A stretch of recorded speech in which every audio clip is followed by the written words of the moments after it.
अगर 4 पहिया गाड़ी की अगर बात होगी इस देश में तो वो शुरू मारुति से होती है। भले ही गाड़ी कोई भी खरीदी जाए, लेकिन गांव में आज भी यही कहा जाता है कि मारुति खरीदने जा रहे हैं। देश की ऑटोमोबाइल्स इंडस्ट्री की लीडर कंपनी मारुति एक अपने आप में बड़ा नाम है, लेकिन उसके साथ ही लीडर होना आसान है किसी भी इंडस्ट्री का, लेकिन उस इंडस्ट्री को आगे लेकर जाने की भी जिम्मेदारी कहीं ना कहीं लीडर की होती है। आज हम कोविड के दौर से गुजर रहे हैं और सबसे मुश्किलों के दौर में अगर कोई है तो वो इस समय ऑटोमोबाइल्स इंडस्ट्री है, जो इस देश की जीडीपी में सबसे बड़ा योगदान देती है। लेकिन मुश्किल का वक्त यह है कि पिछले 2 महीने से शायद जीरो सेल्स पर बैठी हुई है पूरी ऑटोमोबाइल्स इंडस्ट्री, और ये शायद पहला ऐसा मौका है आजादी के बाद, या हम ये कहें कि ऑटोमोबाइल्स इंडस्ट्री जब से इस देश में खड़ी हुई है, कि उसका पहला फाइनेंशियल ईयर शुरू होता है और उसका पहला महीना ही जीरो सेल्स पर जाता है। तो कहीं ना कहीं मारुति के ऊपर भी एक बड़ी जिम्मेदारी है कि वो इस देश की ऑटोमोबाइल्स इंडस्ट्री को किस तरफ से दिशा दिखाएगा, कैसे उसको आगे लेकर जाएगा। और इसी मुद्दे पर बात करने के लिए हमारे साथ executive director Maruti Suzuki sales and marketing Shashank Srivastava ji हैं। शशांक जी, आपका बहुत बहुत स्वागत है। शुक्रिया। हमारे साथ हमारे national head marketing Saurabh Bhandari ji भी हैं। सौरभ जी और हम शशांक जी से लगातार क्वेश्चन करेंगे, वो क्वेश्चन करेंगे जो आपके सवाल हैं या आपके मन के भीतर वो सवाल उठ रहे हैं इंडस्ट्री को लेकर और उन सारी चीजों को लेकर। तो बात हम शुरू करें। Thank you very much. हम बात शुरू करें उससे पहले हम शशांक जी से यही जानना चाहेंगे कि वापस करीब 2 से 2.5 महीने मार्च के बाद से जो प्लांट बंद थे ऑटोमोबाइल्स इंडस्ट्री के, वो प्लांट अब धीमे धीमे खुलने शुरू हो गए हैं। उनमें 1-2 शिफ्ट चालू भी हो गई हैं। तो अब सबसे पहली चीज यही है कि जो वापस इंडस्ट्री खड़ी होगी उसकी एनाटॉमी क्या होगी, किस तरह से इंडस्ट्री वापस अपने उस गियर अप, अपनी स्पीड को कैसे पकड़ेगी, उसको लेकर के क्या फ्यूचर प्लान या क्या तैयारी आपको दिखाई दे रही? जी, बहुत अहम सवाल किया आपने, और ये बिल्कुल सही है कि ये जो हमारी जो ऑटो इंडस्ट्री है बहुत मुश्किल वाले दौर से गुजर रही है। और अगर आपने पिछले साल का भी अगर आप देखें तो पिछले साल करीब 18% जो है गिरावट आई थी सेल में ऑटो इंडस्ट्री 4 व्हीलर की। और उसके बाद ये कोविड का जो है वो 23 मार्च से लॉकडाउन शुरू हुआ, और हाल में ही हमने जो है 3 या 4 तारीख को शोरूम्स खुलना शुरू हुए हैं और प्रोडक्शन हमारा शुरू हो गया मानेसर में 12 तारीख से। धीरे धीरे हम वापस उसको पटरी पे ला रहे हैं। और ये आपने बहुत अच्छा, जब आपने जो तारुफी बयान किया था कि ये पहला वो है मौका जबकि पूरी इंडस्ट्री में शून्य का सेल हुआ है, यानी पूरा सिफर जिसको कहते हैं वो हुआ है। और ये हमारे लिए ऑफ कोर्स बहुत चैलेंजिंग टाइम्स हैं, and we are trying to bring it back with a lot of positive thought, क्योंकि हमने देखा लॉन्ग टर्म हमारे जो लॉन्ग टर्म हमारे देश का जो आउटलुक है, इकोनॉमिक आउटलुक है और ऑटो इंडस्ट्री है, उसको हम बहुत स्ट्रांग मानते हैं। और इसीलिए हम आगे जो बढ़ रहे हैं वो इसी लक्ष्य से बढ़ रहे हैं। ये सोच के बढ़ रहे हैं कि आगे आने वाले टाइम पे हमें इस इंडस्ट्री को और ऊपर उठाना है। बिल्कुल सही बात है, इंडस्ट्री को ऊपर उठाना है, बतौर लीडर आपकी जिम्मेदारी है। सौरभ जी।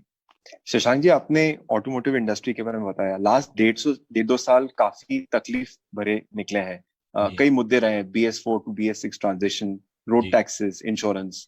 ऑटो बहुत बड़ा कंट्रीब्यूट करता है जीडीपी में, देश के एम्प्लॉयमेंट में। तो उसको किस नजरिए से देखते हैं आप? क्या एक्सपेक्ट करेंगे गवर्नमेंट से? What do you think should happen from now on? Saurabh ji, देखिए आपने बहुत सही फरमाया। 8% जो है हमारा जो जीडीपी में कंट्रीब्यूशन है ऑटो इंडस्ट्री का, काफी बड़ा कंपोनेंट है। और ये जरूरी है कि अगर ऑटो इंडस्ट्री अगर हमारी देश की इकोनॉमी को ग्रो करना है तो ऑटो इंडस्ट्री उसमें बहुत ही अहम और बहुत इंपॉर्टेंट रोल प्ले करेगी, इसमें देयर इज नो डाउट, इसमें कोई शक नहीं है। लेकिन पिछले 1-1.5 साल से ये प्रॉब्लम्स आई हैं कि जो कॉस्ट ऑफ एक्विजिशन है गाड़ियों की वो बढ़ी है, कई मुद्दों की वजह से। कई वजह है उसकी। एक तो ये कि जो BS4 to BS6 के जो नॉर्म्स हैं वही नहीं, बाकी भी नॉर्म्स हैं, सेफ्टी नॉर्म्स वगैरह हैं, वो इम्प्लीमेंट हुए हैं। फिर इंश्योरेंस क्या वो बढ़ा है। उधर फाइनेंस में थोड़ा सा जो है टाइटनेस रही है क्रेडिट की as far as retail sales is concern.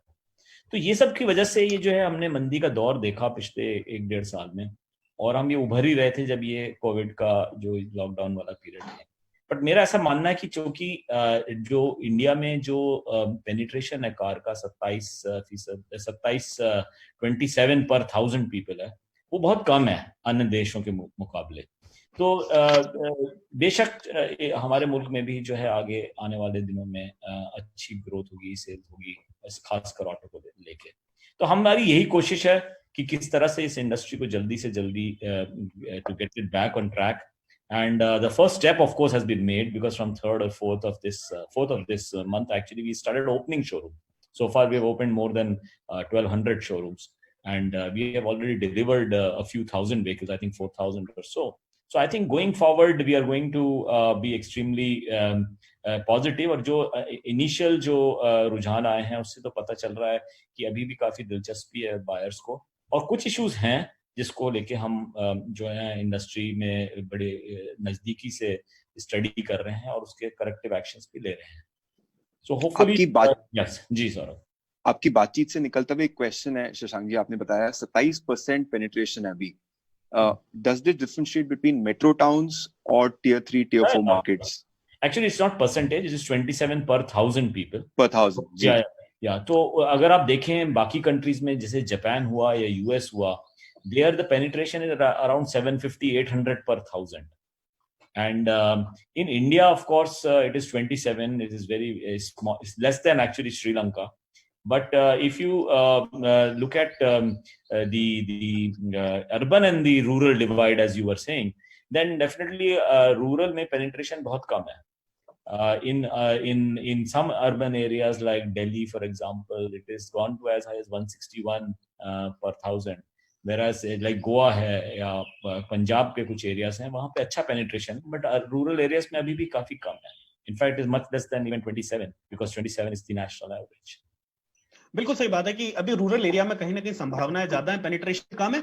एक इस बीच में एक सवाल जो सबसे बड़ा खड़ा हो रहा है कि हम कहीं ना कहीं मंदी की चपेट में आ रहे हैं और देश में एक अभी जो माहौल है उसमें डर का माहौल है। तो एक सबसे बड़ा सवाल ये है कि मांग कैसे जनरेट होगी ऑटोमोबाइल्स इंडस्ट्री के लिए, क्योंकि ऑटोमोबाइल्स कहीं ना कहीं एक लग्जरी सेगमेंट है। आदमी गाड़ी तब खरीदता है जब वो उन सारी समस्याओं से दूर होता है, उसको लगता है कि नहीं मेरा फ्यूचर सिक्योर है और मेरे को बाइंग जरूरी है गाड़ी की, नेसेसरी से ज्यादा उसके कहीं ना कहीं शो ऑफ भी एक उसमें शामिल है।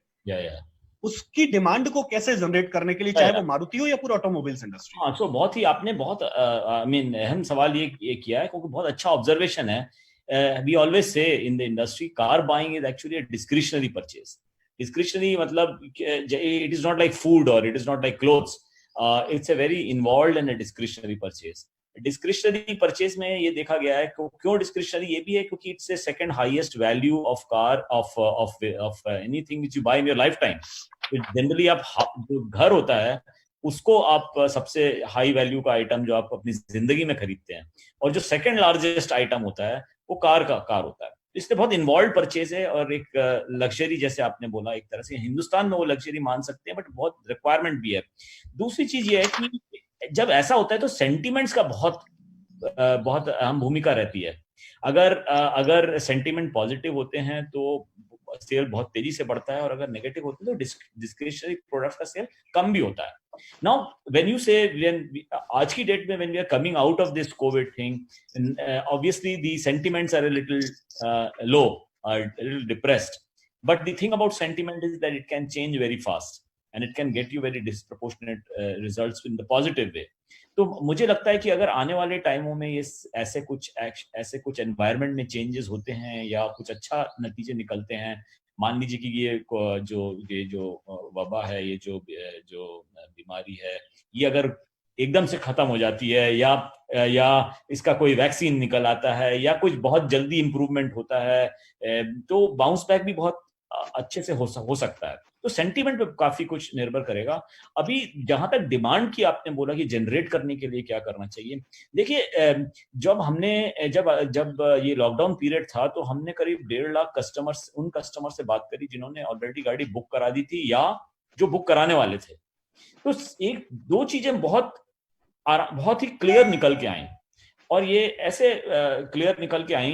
नंबर वन, उन्होंने कहा कि जब ये लॉकडाउन खुलेगा तो सबसे बड़ा एक फियर या एप्रीहेंशन दिमाग में कंज्यूमर के वो ये है कि क्या ये सेफ है शोरूम से जाना, गाड़ी लेना. ये तो हमने उसके लिए और इंडस्ट्री में ज्यादातर OEMs ने, मारुति ने बहुत स्ट्रांगली अपने SOPs बनाए डीलरशिप को खोलने के लिए, स्टैंडर्ड ऑपरेटिंग प्रोसेस बनाए जो सरकारी ऑपरेटिंग प्रोसेस से भी बहुत आगे है।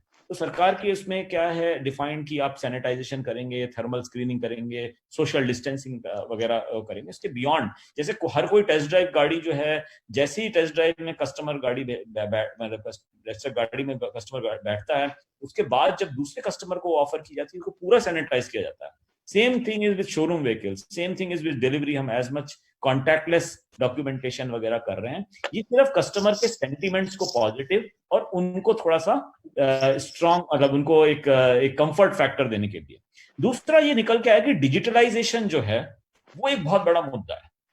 ऐसा है कि कस्टमर चाहता है कि पूरा का पूरा जो प्रोसेस है, starting from booking right up to delivery, should be as much digital as possible.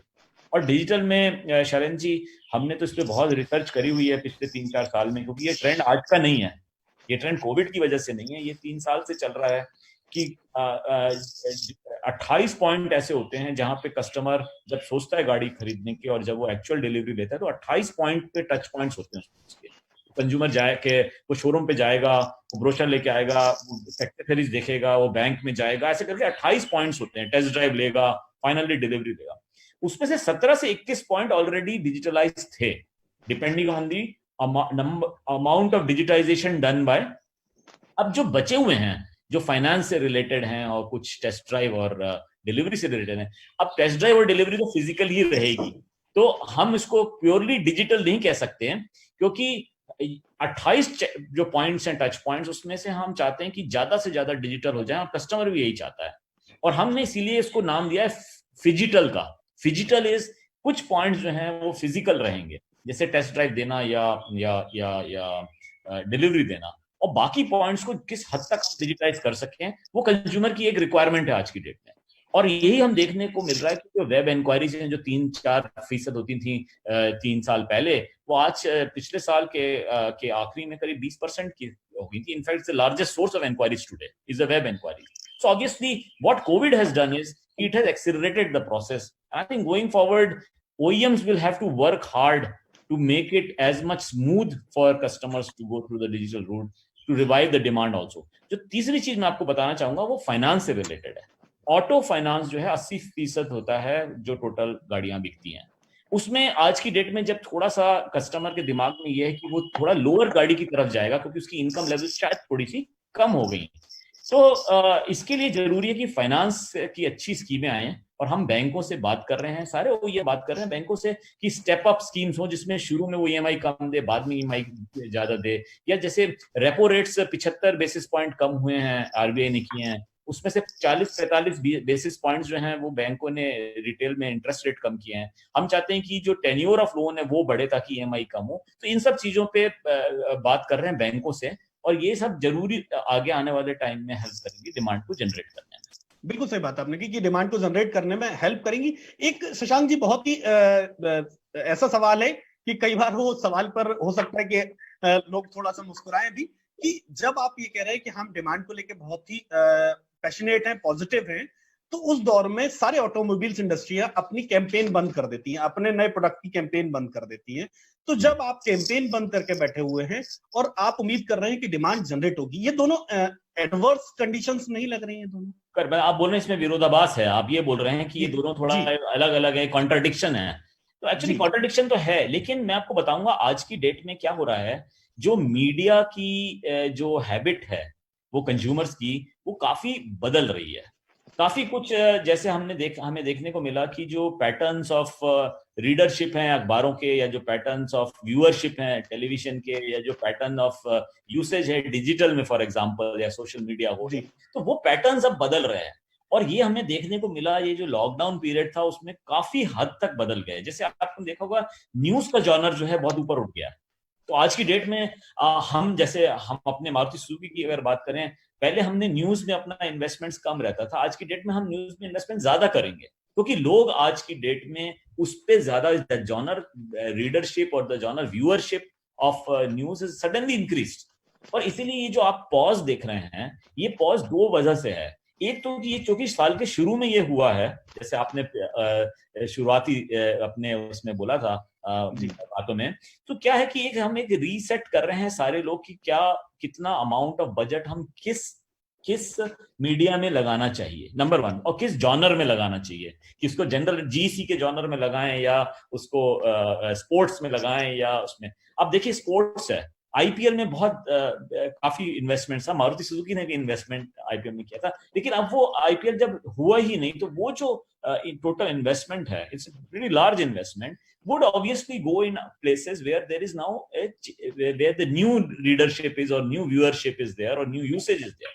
I think ये पॉज एक बजट की वजह से है, और दूसरा पॉज हम ये नोट कर रहे हैं कि किस रुझान कौन से जॉनर की तरफ जा रहा है। जो शुरुआती रुझान दिखने को मिल रहे हैं वो है कि न्यूज का जो जॉनर है वो काफी, और जनरल एंटरटेनमेंट का जो जीसी जिसको बोलते हैं वो, तो ये आपने बिल्कुल सही किया। इसमें विरोधाभास, अगर आपको ये लग रहा है कि स्पेंडिंग कम हो रही है, वो जरूर विरोधाभास है, लेकिन स्पेंडिंग कम होगी नहीं, क्योंकि अभी एक पॉज है जिसमें सब लोग इवेल्युएट कर रहे हैं कि नेक्स्ट स्टेप पे कैसे आगे बढ़ना चाहिए। एक लॉकडाउन पीरियड में तो बहुत ही क्या कहते हैं कमजोर एक्टिविटी वाला पीरियड था, और अब एक्टिविटी का पीरियड दौर शुरू होने वाला है, तो आप देखेंगे अब ये विरोधाभास जो है ये डिसअपियर हो जाएगा। People have to invest into media, into advertising, into promotion to be able to achieve a larger number of sales. बिल्कुल सही बात है कि जी सर, आपकी बातचीत से निकल रहा है कई पॉजिटिव चीजें निकल रही हैं। 1.5 लाख लीड्स के बारे में आपने बताया, जो बिफोर कोविड आपके पास एक तरह से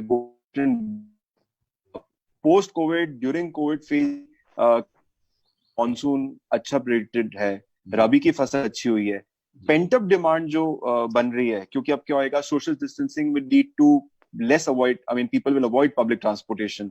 उसको देख के मारुति कैसे अपनी चीजों को प्लान कर रहा है, कैसे उस पेंटअप डिमांड को कैपिटलाइज करने की कोशिश करेगा मारुति? जी बहुत अच्छा सवाल। यकीनन हमने ये देखा है कि पब्लिक ट्रांसपोर्ट का जो वो है रिक्वायरमेंट वो कम होगा, लोग पर्सनल ट्रांसपोर्ट की तरफ रुझान ज्यादा रखेंगे, और बुनियादी वजह उसकी ये है जो आपने बताई कि एक दिमाग में एक खौफ है लोगों के कि जो डिस्टेंसिंग है वो पब्लिक ट्रांसपोर्ट में शायद नहीं मिल सकती है। ये लॉन्ग टर्म के लिए तो ऑटो इंडस्ट्री के लिए डिमांड का एक अच्छा सोर्स है कि people will prefer to go for personal transport rather than public transport. हमारी नजर में कुछ और चीजें जो कि पॉजिटिव इसमें से कह सकते हैं, स्पेशली मारुति सुजुकी के लिए, वो ये है कि लोग जो है थोड़ा लोअर साइड सेगमेंट पे जाएंगे ज्यादा, नंबर वन, बिकॉज वजह यह है कि कुछ लोगों का कोई इनकम लेवल थोड़ा कम होगा या थोड़ा सा डर रहेगा या कुछ ऐसा वजह से वो जरूर कहेंगे कि what is expected is people will downgrade towards the lower and rather than going for the upper and. That is the second positive thing, because in the lower end of the segment Maruti Suzuki का काफी strong position है, और Indian auto industry भी smaller cars के लिए actually मानी जाती है, ना कि बड़े कारों के लिए। आज की डेट में भी करीब 47-48% जो गाड़ियां हैं इंडियन इंडस्ट्री में वो हैच हैं। अब तीसरी चीज जो लोग ये बोलते हैं कि जो फर्स्ट टाइम बायर हैं वो थोड़ा सा बढ़ेंगे, क्योंकि लोग फंक्शनैलिटी की वजह से गाड़ी खरीदेंगे, exactly because they don't want to travel in a public transport, they want to own their own thing rather than doing shared mobility. चौथी चीज जो ये लोग बोल रहे हैं कि ऐसे दौर में, इस तरह के जो दौर में जहां पे थोड़ा सा दिमाग में एक प्रेशर रहता है कंज्यूमर के, वहां ये देखा गया है जो बड़े ब्रांड्स हैं, जो एस्टेब्लिश्ड ब्रांड है, जो रिलायबल ब्रांड है, उसकी तरफ कंज्यूमर जो है ज्यादा जाता है। वो एक्सपेरिमेंटेटिव कम हो जाता है और वो रिलायबिलिटी और नोन फैक्टर, नोन ब्रांड की तरफ ज्यादा जाता है। और ये इसमें भी Maruti Suzuki actually is a much better in place in that sense, because we are considered to be a very reliable and a very strong brand. तो ये हमें लगता है लॉन्ग टर्म में ऐसा होगा।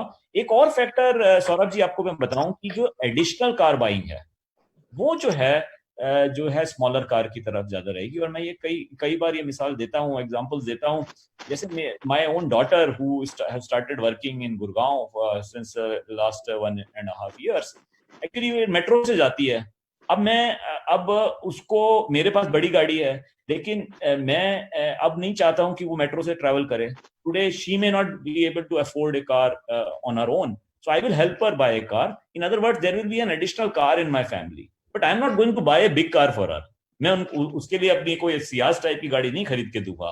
मैं तो उनके साथ उनको बोलूंगा भाई तू ऐसा करो, तुम ऑल्टो लो या कुछ एस्प्रेसो लो या सेलेरियो लो या वैगनआर लो, और जैसे बेटियां जिद करती हैं, ज्यादा जिद करेगी तो भाई स्विफ्ट और बलिनो हम पहुंच सकते हैं, लेकिन सियाज तो डेफिनेटली नहीं करेंगे। तो स्मॉल कार जो है उसका एडिशनल कार बाइंग में मेरे ख्याल में स्ट्रांग हो रहेगा। ऐसे मेरे जैसे बहुत सारे ऐसे लोग होंगे जो अपनी फैमिली में एक दूसरी कार भी खरीदेंगे।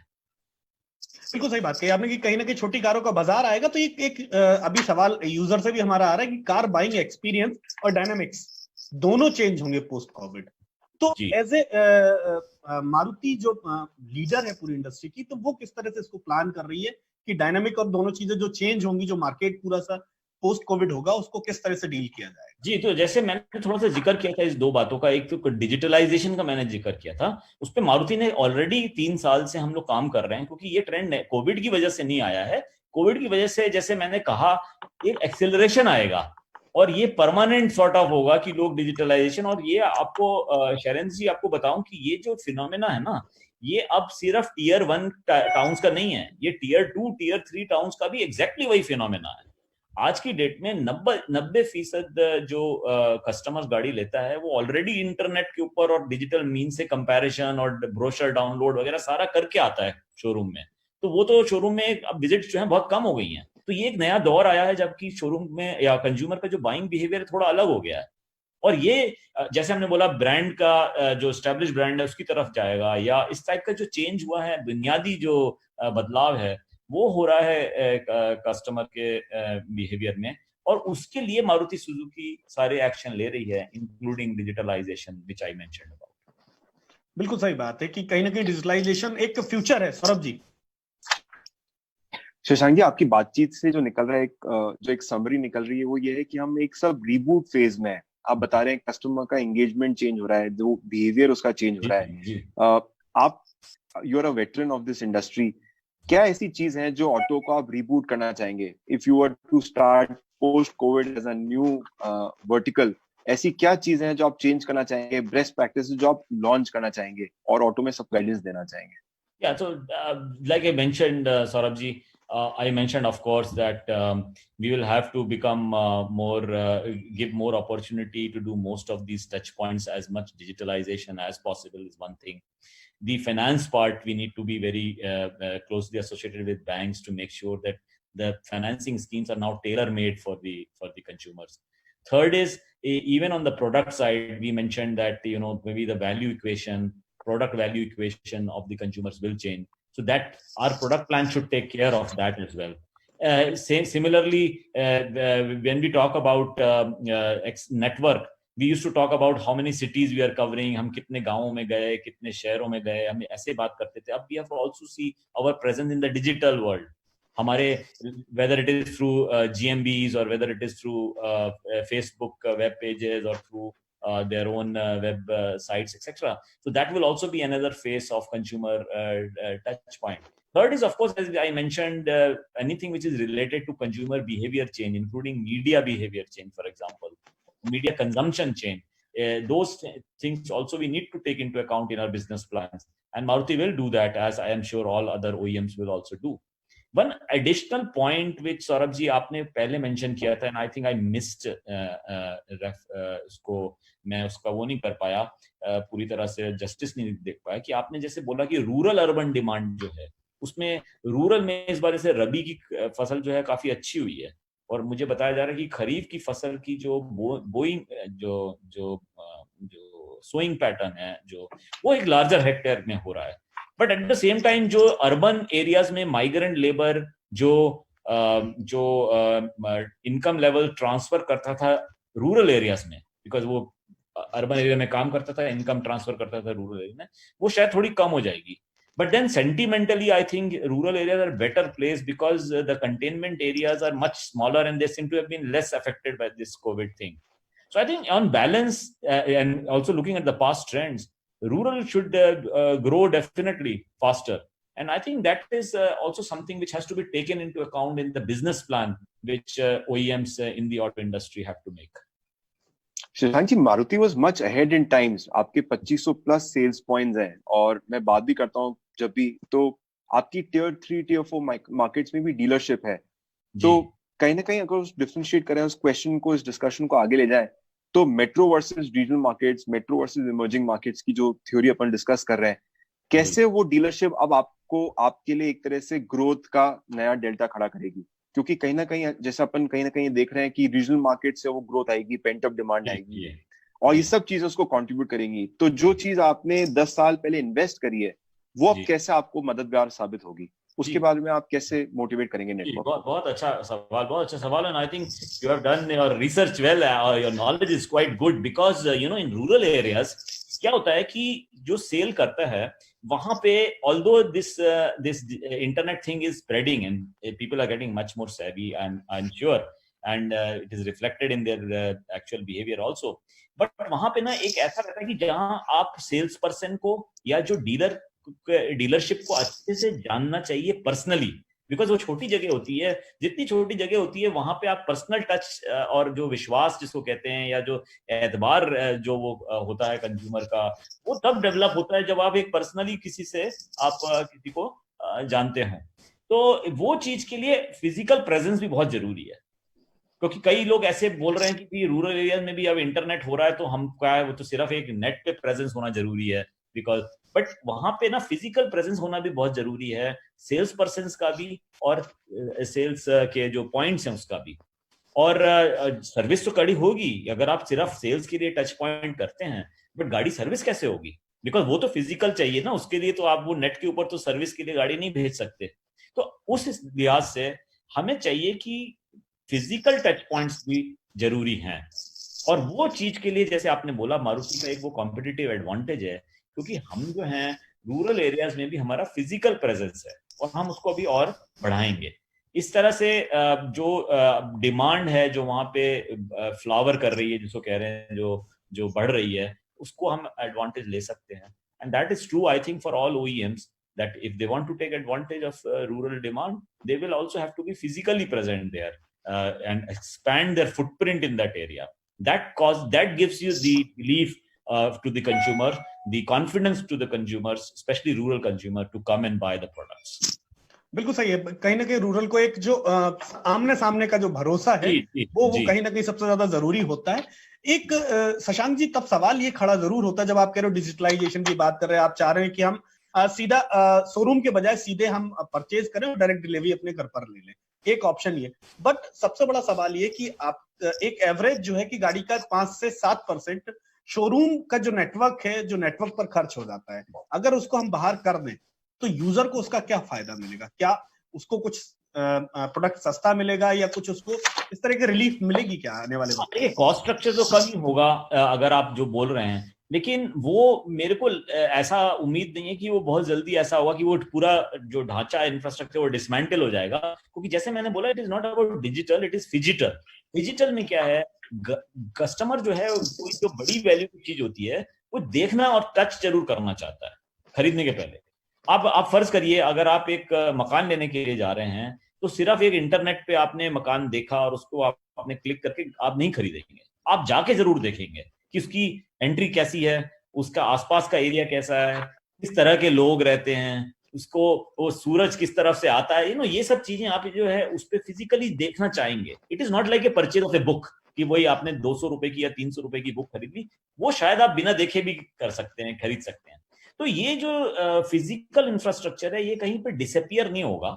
लेकिन हाँ, ये आपने बहुत अच्छी बात कही और I think you have done your research well, because the cost structure will change, because जिस तरह से जो इंफ्रास्ट्रक्चर पे जो बकायदा जो कहते हैं इंतहाई जो खर्चे होते थे, वो शायद अब OEMs और डीलर्स दोबारा देखेंगे कि वो जो बहुत महंगी लाइटें या बहुत अच्छे टाइल्स और जो बड़े बड़े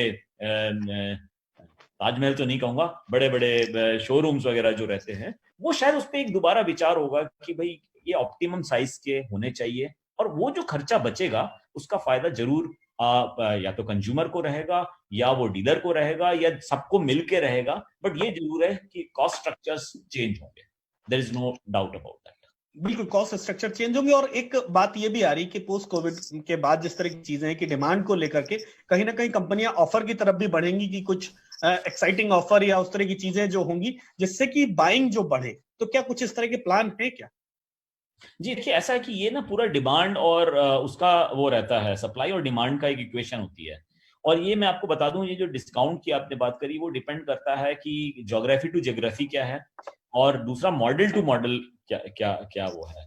एंड इनफैक्ट अगर आप देखें तो अलग अलग जगह पे जो अवेलेबिलिटी है या स्टॉक पोजीशन है उसके ऊपर भी ये डिपेंड करता है, और ब्रांड की क्या वो है पुल, वो जरूर वो भी इस पे काफी इन्फ्लुएंस करती है। अब आगे आने वाले टाइम में क्या है, एक तरफ तो डिमांड धीरे धीरे बढ़ेगी, जैसे लग रहा है कि सेंटिमेंट्स बेटर होते जाएंगे और बढ़ जाएगी, वैसे ही सप्लाई साइड पे भी धीरे धीरे रैंप अप होगा। ऐसा नहीं है कि आज सप्लाई एकदम बहुत बहुत सारी हो गई है और डिमांड बहुत कम है, या डिमांड बहुत ज्यादा है और सप्लाई बिल्कुल नहीं है, ऐसा नहीं है। क्योंकि जब ये मार्च के लॉकडाउन हुआ था तो 1 महीने का स्टॉक डीलर के पास तो था, जैसे रहता है नॉर्मली, वो स्टॉक तो आज भी है। वो स्टॉक और जो मारुति या जो भी ओईएम का जो स्टॉक फैक्ट्री में खड़ा रहता है वो भी नॉर्मल खड़ा हुआ था लॉकडाउन के टाइम पे। तो ये जो स्टॉक है आज की डिमांड के लिए सफिशिएंट है, और जैसे जैसे आगे डिमांड बढ़ती जाएगी वैसे वैसे उम्मीद है प्रोडक्शन भी बढ़ता जाएगा, और वो जो इक्वेशन है डिमांड और सप्लाई की उसके ऊपर जो है डिस्काउंट का फैसला होगा। But you are right, since the pressure is toward the lower people will want greater value because of this, they are coming out of this situation. So I think there obviously there would be a pressure for this thing. Right now of course we are evaluating and I can't really give you a definite answer कि discount हो जाएगा या नहीं होगा, but it all depends on the situation and how it evolves. बिल्कुल सही बात है कि वो समय बताएगा कि किस तरह से चीजें बाजार में आगे की तरफ बढ़ती हैं। सौरभ जी, डीलरशिप के जो बिजनेस मॉडल्स हैं वो अभी भी ट्रेडिशनल वे में चल रहे हैं। उनका कोर बिजनेस मॉडल गाड़ियां बेचना है और फिर वो सर्विस से जो भी अपनी अर्निंग्स रहती है। Post Covid do you see this changing? तो ऑल्टरनेटिव रेवेन्यूज कहीं ना कहीं डीलरशिप्स लाना चाहिए कॉस्ट को सस्टेन करने के लिए, कहीं ना कहीं कंसोलिडेशन। तो do you see dealerships becoming one-stop solutions for selling all products related to auto, भले वो सेल्स हो, आफ्टर सर्विस हो, हो, मतलब और भी क्या क्या इसमें एडजस्टमेंट्स हो सकते हैं, इस पे आप थोड़ा सा गाइड कर सकते हैं? फिर आपने बहुत बेहतरीन सवाल किया, क्योंकि ये जो चीज है ये सिर्फ कोविड ही नहीं, हम इसको काफी सालों से इसको स्टडी कर रहे हैं। और मारुति सुजुकी ने जो मॉडल बनाया बिजनेस का डीलर्स के लिए, वो सेल्स के बुनियाद पे नहीं है सिर्फ, सेल्स तो है ही, but that is not the only source of income. एक आफ्टर सेल सर्विस है, दूसरी बॉडी शॉप जो एक्सीडेंट वगैरह की गाड़ियां होती हैं या जो टचअप की गाड़ियां होती हैं, चौथा स्पेयर पार्ट्स, पांचवा accessories, Maruti insurance, Maruti finance, और भी कई सारी ऐसी चीजें होती हैं जो कि डीलर के ओवरऑल रेवेन्यू में हेल्प करती हैं।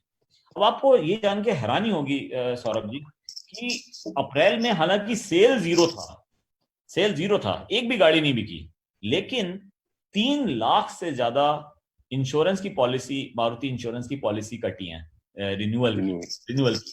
उससे जो टोटल प्रीमियम जो कलेक्ट किया गया वो लगभग 400 करोड़ के बराबर है, और करीब जो डीलर को अर्निंग हुई है वो करीब 30 करोड़ की हुई है। तो it is without actually a single vehicle being sold. तो ये जो हमने एक्चुअली जो स्टेप्स लिए थे अपने बिजनेस मॉडल को बेहतर करने के, उसका एक ऐसा है कि कोई डिपेंडेंस कोई एक सिर्फ सेल पे नहीं है। लेकिन मैं आपकी बात से पूरी तरह सहमत हूं कि आगे आने वाले टाइम में किस अकाउंट पे कितने पैसे कहां से आएंगे, वो जो रेशो है वो चेंज हो जाएगा, और खर्चों का भी, जैसे मैंने बोला, कॉस्ट स्ट्रक्चर चेंज हो जाएगा, रेवेन्यू स्ट्रक्चर भी जो है वो भी चेंज होगा। सो हमें वो देखना है कि एक तरफ रेवेन्यू स्ट्रक्चर चेंज होगा, एक तरफ कॉस्ट स्ट्रक्चर चेंज होगा। That is the new business model that we are talking about.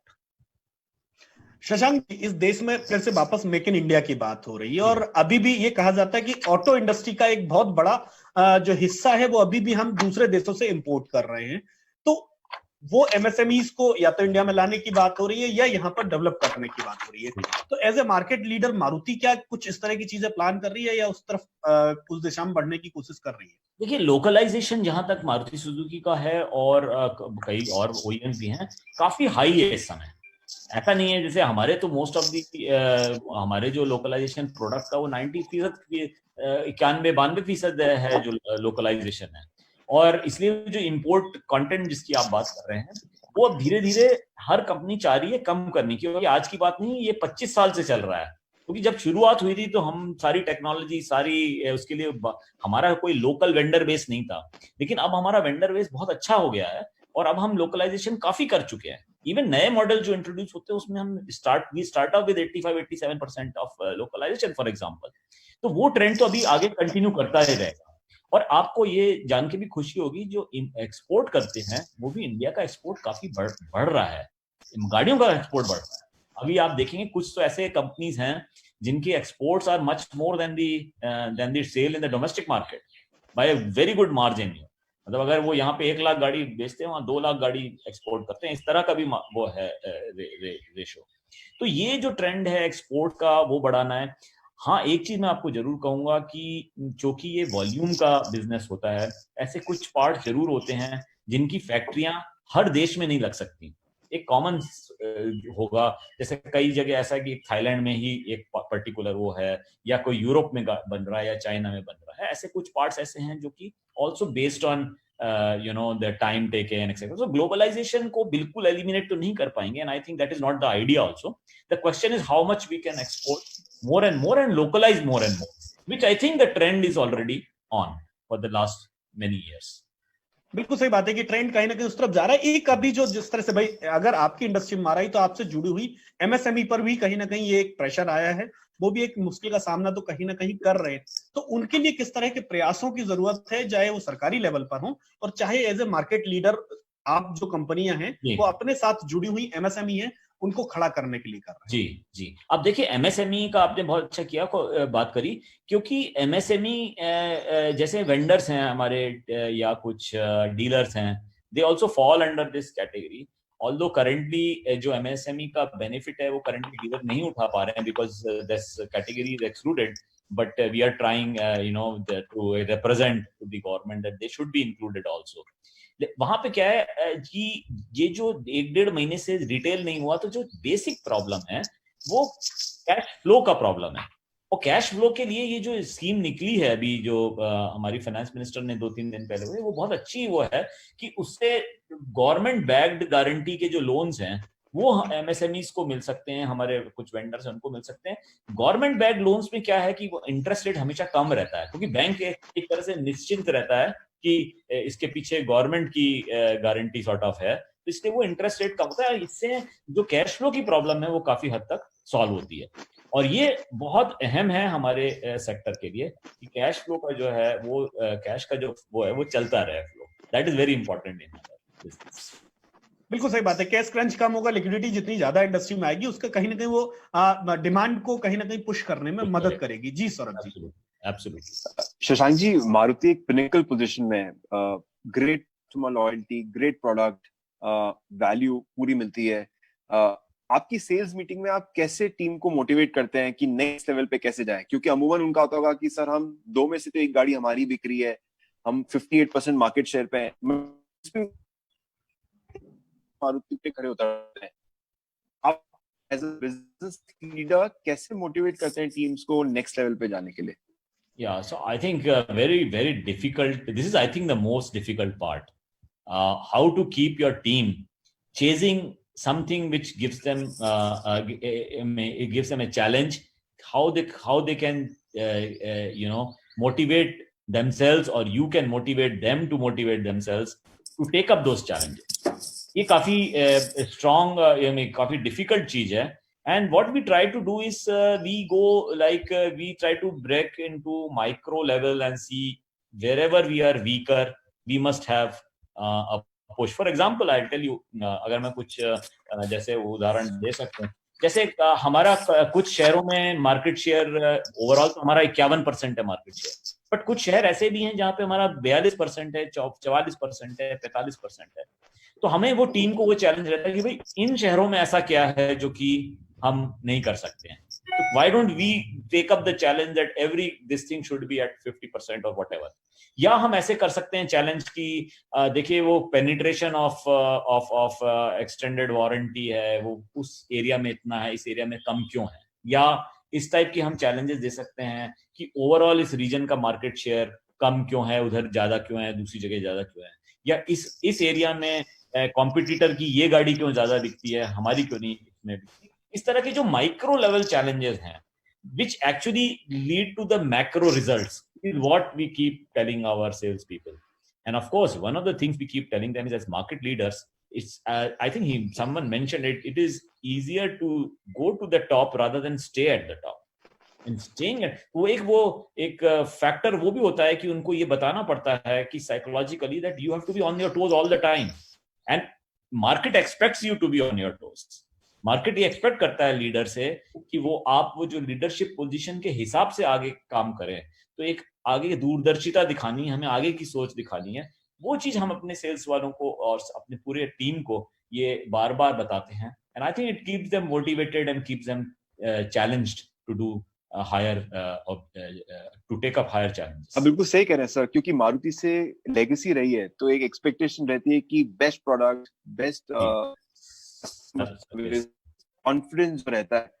तो इसके लिए चैलेंज आप लोगों को रोज इनोवेट करना रहता पड़ता होगा, उसको उस लाइफस्टाइल को कैसे आप उस थॉट प्रोसेस को अपने साथ लेके चलते हैं और सब चैलेंजेस को हटाते हैं? करेक्ट। तो आई थिंक उसका जो बुनियादी वो चीज है वो है कि आपको कंज्यूमर की अंडरस्टैंडिंग पूरी होनी चाहिए। कंज्यूमर की अंडरस्टैंडिंग आसान नहीं होती। कंज्यूमर की अंडरस्टैंडिंग के लिए आपको कंज्यूमर के साथ क्लोजली उसको ऑब्जर्व करना है, उसके बिहेवियर को ऑब्जर्व करना, उससे फीडबैक लेनी है, उसके नजदीक रहना है। This is the most difficult part, and I believe one of the reasons, prime reason for success of Maruti Suzuki is that we understand the consumer requirement. चाहे वो प्रोडक्ट के रिलेटेड हो या सर्विस के रिलेटेड हो या किसी भी और आगे वैल्यू रिलेटेड हो, हम कंज्यूमर को जो चाहता है उसके हिसाब से काम कर रहे हैं, और वो कंज्यूमर को जानने का जो जो जो एफर्ट है वो कभी कम नहीं होने देते।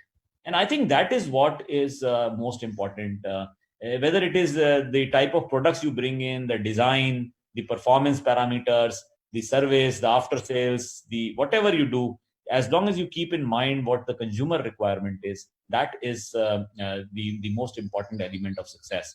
And it's not easy, because knowing consumers, especially trends of the future, is a little bit of a tricky task.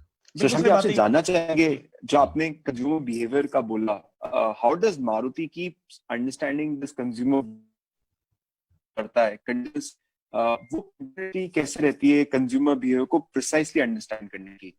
Correct. So again, extremely relevant question, because there are different types of consumers in different segment. Different geographical areas have different behavior.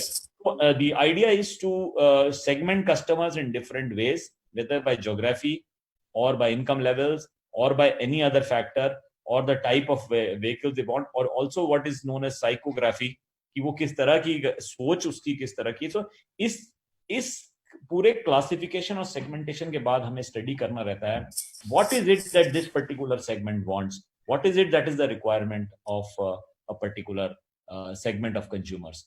और उसके लिए आपको demography study करनी पड़ती है, आपको geography study करनी पड़ती है, आपको कंज्यूमर की साइकोग्राफी स्टडी करनी पड़ती है। तो ये सब करने के बाद ही आप एक व्यू बना सकते हो कि कंज्यूमर को एक्चुअली क्या कंज्यूमर चाहता है। बिल्कुल सही बात है, कंज्यूमर क्या चाहता है। ये कहीं ना कहीं मैं इसी क्वेश्चन को आगे बढ़ा रहा हूं कि पोस्ट कोविड के बाद एक ये बात कही जा रही है कि ट्रैवल बिहेवियर चेंज तय है, माना जा रहा है कि ट्रैवल बिहेवियर चेंज होगा। तो वो किस तरह की चीज है, एज ए लीडर आप पैसेंजर कार में देख रहे हैं कि किस तरह की नई डिमांड्स क्रिएट होंगी कि भाई ये फीचर्स होने चाहिए, एड ऑन होने चाहिए, या ये नई चीजें आनी चाहिए, या इस तरह का ट्रैवलिंग बिहेवियर होगा तो ये चीजें जरूर फीचर के तौर पर आनी चाहिए। क्या इस तरह की कोई स्टडी या कुछ चीज ऐसी रिवील चल रही है? अब देखिए, ये बहुत अभी ये जो वक्त है ये करीब 1-1.5 महीने का ही हुआ है, तो स्टडी तो चल रही है।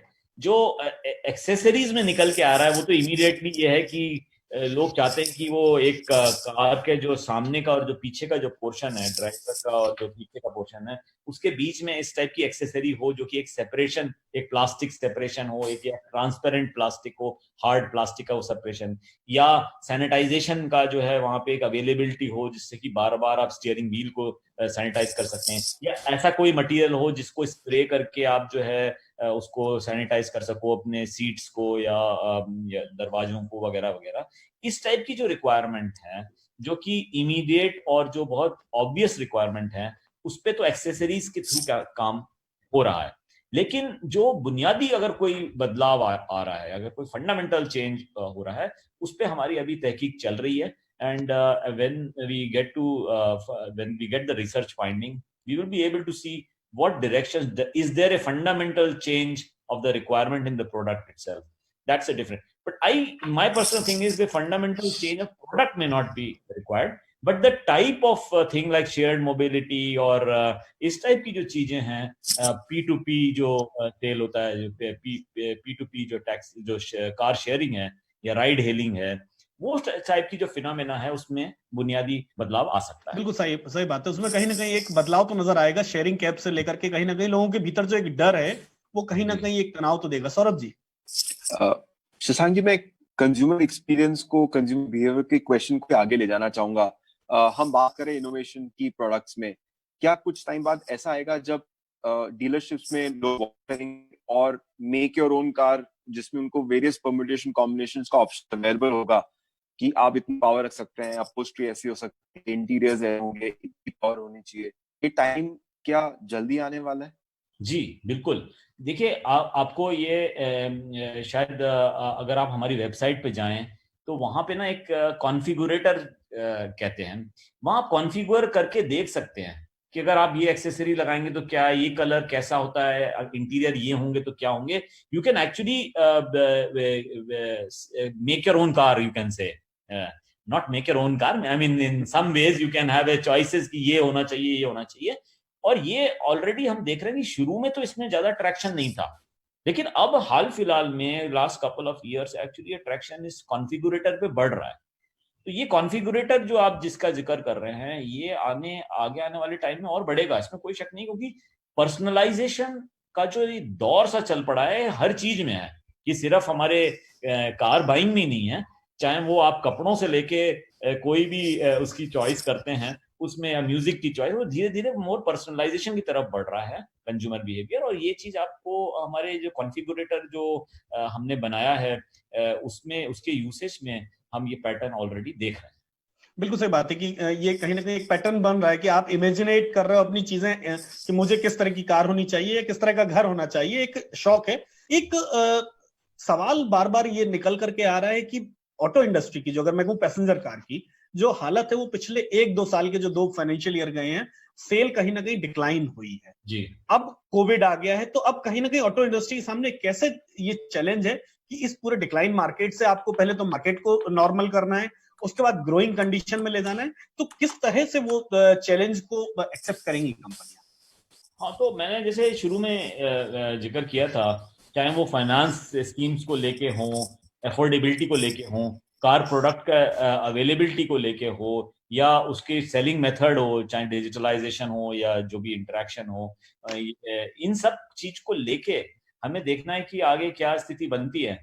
और अगर आप देखें लास्ट ये जो अगस्त 2018, जुलाई अगस्त 2018 से ये डिक्लाइन रिटेल का शुरू हुआ था इंडस्ट्री में, और उसका जो एक्चुअल इफेक्ट हमें देखने को मिला वो पूरी तरह लास्ट ईयर देखने को मिला, यानी 19-20 में देखने को मिला, क्योंकि वो स्टॉक बढ़ता गया और रिटेल उस तेजी से हुई नहीं जिस तरह से उम्मीद थी। तो धीरे धीरे वो जो है बाद में उसका करेक्शन हुआ, और 19-20 में इसलिए जो डिक्लाइन है वो 18% का था इंडस्ट्री में।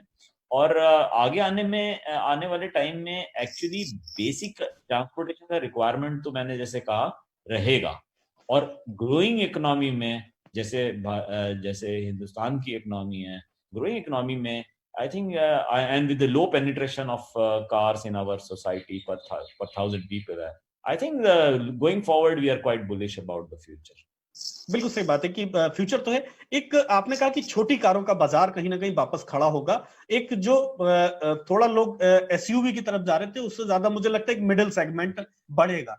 तो क्या मारुति सुजुकी या दूसरी कंपनियों के लिए बेस्ट टाइम है कि वो छोटी कारों में नए एक्सपेरिमेंट करें और नए मॉडल लॉन्च करेंगे, या फिर अभी मॉडल जो नए आने की जो उम्मीद की जा रही थी वो सारे होल्ड हो जाएंगे? देखिए, जो आगे आने वाले मॉडल्स के बारे में बहुत लोग पूछते हैं क्या इससे डिले हो जाएगा, खत्म है, लेकिन ऐसा नहीं है, क्योंकि ये मॉडल्स जो होते हैं इनको कब लाना है और कैसे लाना है, ये फैसले एक्चुअली 3-4 साल पहले होते हैं, because there is a period of development and of design of of making the components and putting it together, testing, ये सारी चीजें जो है ना, ये 36 से 48 महीने का पीरियड होता है। तो इसलिए ये 2-3 महीने जो कुछ हुआ उससे पूरे प्लान बदल जाएंगे, ऐसा तो नहीं है। हाँ, ये जरूर है कि कुछ डेवलपमेंटल वर्क जो है उसमें थोड़ी से देरी हो सकती है, रुकावट हो सकती है, और कितनी में हमें रिकवर करना है वो देरी, that is actually the question. But जहां तक सवाल है पूरा प्लान चेंज करने का, there is no such thing. Maruti Suzuki has got no this thing. We will not change. We have not changed any of our future plan, both in terms of capital investment as also new models. हाँ, एक model जिसका मैंने जिक्र किया वो auto expo में हमने दिखाया था, BS6 K15 S-Cross पेट्रोल का जो वर्जन जो हमने कहा था मार्च में आएगा, क्योंकि लॉकडाउन हो गया इस वजह से वो मार्च में लॉन्च नहीं हो सका। और जैसे ही ये स्थिति जो है थोड़ा सा नॉर्मल होगी, then we will be able to launch in a few weeks time the S-Cross in petrol. Brezza का मॉडल भी आप लाने वाले थे फैब में, वो भी नहीं, फैब का वो तो लॉन्च हो गया। ब्रेजा का तो हमने उसमें लॉन्च कर दिया था ऑटो एक्सपो में, और उसकी प्राइसेस हमने अनाउंस की थी 24 फरवरी को, और 24 फरवरी से 23 मार्च तक, यानी वो एक महीने का जो पीरियड था लॉकडाउन के पहले का, उसमें 25,000 बुकिंग आ गई हैं। समय ब्रेजा में अच्छी बुकिंग्स आई हैं, तो we are very happy with the initial. तो उसकी डिलीवरी कब तक यूजर को मिलना शुरू हो जाएगी, जो बुकिंग्स हैं? हाँ, हमने देखिए डिलीवरी तो फरवरी में भी करी है और मार्च में भी करी है। फरवरी में मेरे ख्याल में 5-6 हजार गाड़ी फरवरी में हुई हैं, और कुछ 9-10 हजार गाड़ी शायद 9,000 गाड़ी शायद उसमें हुई हैं मार्च में। देखो एग्जैक्ट आंकड़े अभी ख्याल नहीं आ रहे, बट 9,000 शायद हमने मार्च में करी है, और जो बाकी हैं वो तो गाड़ियां बनेंगी तो डिलीवर होती ही रहेंगी, उसमें तो कोई शक ही नहीं। जी सौरभ जी। शशांक जी, क्वेश्चन है, ऑटो फाइनेंस का एक बहुत बड़ा रोल होता है। मेरा एक क्वेश्चन हमारी जो ऑडियंस देख भी रही है, सुन भी रही है, उसके पर्सपेक्टिव इम्पोर्टेंट है। आने वाले टाइम में आपने बताया लिक्विडिटी कंसर्न होगी, क्या उसका रिफ्लेक्शन ऑटो लोन्स पे आएगा? अगर आएगा तो मेरे कंज्यूमर को कैसे उसको अडॉप्ट करना चाहिए? हमारे ऑडियंस को आप क्या सलाह देना चाहेंगे, किस तरह से उस चीज को देखा जाए? तो जो मैंने पहले कहा था ना, वो मैंने अपने डीलर्स के मुतालिक कहा था, और वो ये कहा था कि ये लिक्विडिटी से ज्यादा ये कैश फ्लो का प्रॉब्लम है, और ये जो आगे जो कंज्यूमर फाइनेंस है उसमें भी ना लिक्विडिटी का मेरे को नहीं लगता इश्यू रहेगा। I think banks have a lot of liquidity and RBI has ensured that there is a lot of liquidity. But banks in consumer finance will be actually becoming more circumspect, because they will evaluate consumers with a tighter norm because of this. Maybe some of them lost their incomes not at the same level. There must be, so those factors will play in the mind of the banks, I suppose.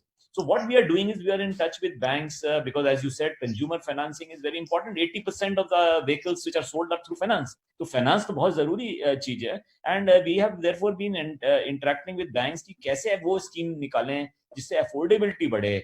मैंने जिक्र किया था पहले, जैसे step up EMIs होती हैं, शुरू में EMI कम हो बाद में बढ़े, जिसको बलूनिंग या बलून पेमेंट्स हो, जो शुरू से वो बाद में, या टेन्योर बढ़ जाए लोन की, 3 साल की बजाय 5 साल हो जाए ताकि EMI कम हो जाए, या इंटरेस्ट रेट ही कम हो जाए।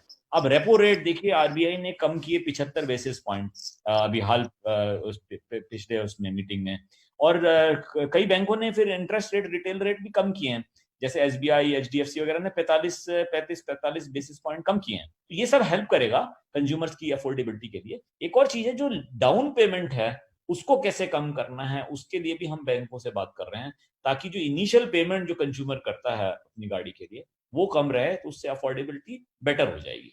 These are the factors which will affect finance. दूसरे जो पार्ट जो इंपॉर्टेंट ऑटो में होता है वो है इन्वेंट्री फाइनेंसिंग का। जो डीलर गाड़ियां खरीदता है उसे, वो की बड़ी हाई वैल्यू रहती है।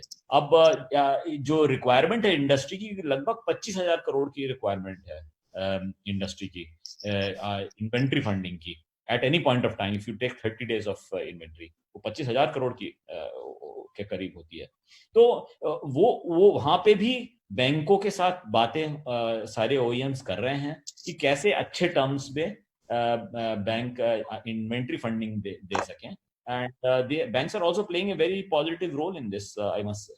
मेरा एक क्विक क्वेश्चन है शशांक जी, अभी इंडिया में प्री ओन्ड कार्स आपके ट्रू वैल्यू डिवीजन का अगर जनरली देखें तो अभी जो सेल्स शेयर वो कम है पूरी कंपनी की परफॉर्मेंस में। बनिस्पत अगर वे देखें, यूएस मार्केट्स देखें, वहां pre owned cars, second hand value cars का काफी प्रचलन है। ये पोस्ट कोविड क्या सिनेरियो चेंज होएगा कंज्यूमर बिहेवियर के हिसाब से? हाँ, देखिए पहले मैं आपको एक बात ये वाजे कर दूं कि एक्चुअली ये जो आपने बताया कि जो यूज कार का मार्केट है वो एक्चुअली हमारे कंट्री में भी नए कार के मार्केट से ज्यादा है। इट इज रफली 1.5 to 1.6 times the new car market. तो जैसे पिछले साल 33 लाख के करीब गाड़ियां बढ़ी थी, 18-19 की बात कर रहा हूँ, पिछले जो 19-20 में 27-28 लाख गाड़ियां बिकी हैं, नई गाड़ियां। तो यूज्ड कार जो है 32-33 लाख बिकी हैं। So the ratio is actually 1.5 to 1.6. The only problem, and that is why when you compare it with US, it's a little different, is कि unlike US, the used car market in India is largely not organized.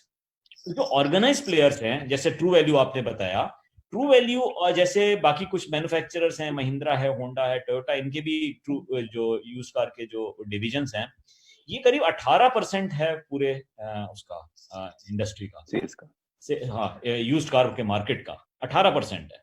और बाकी जो करीब almost 40 से 50% जो है C2C है। जैसे अगर सौरभ जी को गाड़ी बेचनी है अपनी कोई पुरानी, तो वो ट्रू वैल्यू में नहीं जाते हैं, वो शैलेंद्र जी को से बात करके शैलेंद्र जी से पूछते हैं, अरे आपके पास अगर आपको गाड़ी चाहिए आप गाड़ी बेच देते हैं, वो कभी सिस्टम में ही नहीं आती। तो वो C2C जो है, कस्टमर टू कस्टमर जो ट्रांसैक्शंस हैं हमारे कंट्री में, वो यूज्ड कार में काफी हाई है। Otherwise total transactions, total number of used car sale is higher than the, वो 18-20% है। और उसमें हम लोग करीब 4.5 लाख 4.25 लाख गाड़ी यूज्ड कार बेचते हैं, which as you said is a small percentage, 25-26% है हमारे ओवरऑल सेल का। लेकिन अगर आप यूज्ड कार का ऑर्गेनाइज मार्केट देखें तो this is about 58 to 60% of the organised used car. बिल्कुल सही बात कही आपने कि यूज कार भी कहीं ना कहीं एक विकल्प के तौर पर हमेशा से रहती है कि यूज कार का क्या ऑप्शन मिल सकता है, क्योंकि कहीं ना कहीं बजट, एक तो उसका लिमिटेड बजट जो यूजर का है वो कहीं ना कहीं उसको कन्विंस कर देता है। एक आखिरी सवाल जाने से पहले कि जो पूरी इंडस्ट्री है, उस इंडस्ट्री को एज ए लीडर आप क्या मैसेज देना चाहते हैं कि वो किसके सहारे, किन उम्मीदों के सहारे खड़ी रहे? कोविड तो आएगा और चला जाएगा, लेकिन इंडस्ट्री का रहना जरूरी है देश के लिए और इस सिस्टम के लिए, इस इकोनॉमी के लिए। तो एक तो मेरा सबसे पहला जो मैसेज ये है कि industry, I think they know that it is very large percentage of the GDP as we discussed earlier. हमें ये देखना है कि फ्यूचर कैसा है, क्योंकि ये कोई शॉर्ट टर्म गेम नहीं है, it is a very long term this thing, specially in our industry where products take a lot of time to develop. It's a very capital intensive industry. तो long term अगर आप देखें तो Indian economy is on a very solid ground for the future. There is no doubt, everybody agrees to that. And economic growth and car growth is related. In fact, वो जो past data points अगर आप देखें तो GDP growth और car के growth में जो R square होता है, जो regression के साथ में जो quad होता है कि कितना correlation है, 0.98 के ऊपर है। It's a very high correlation.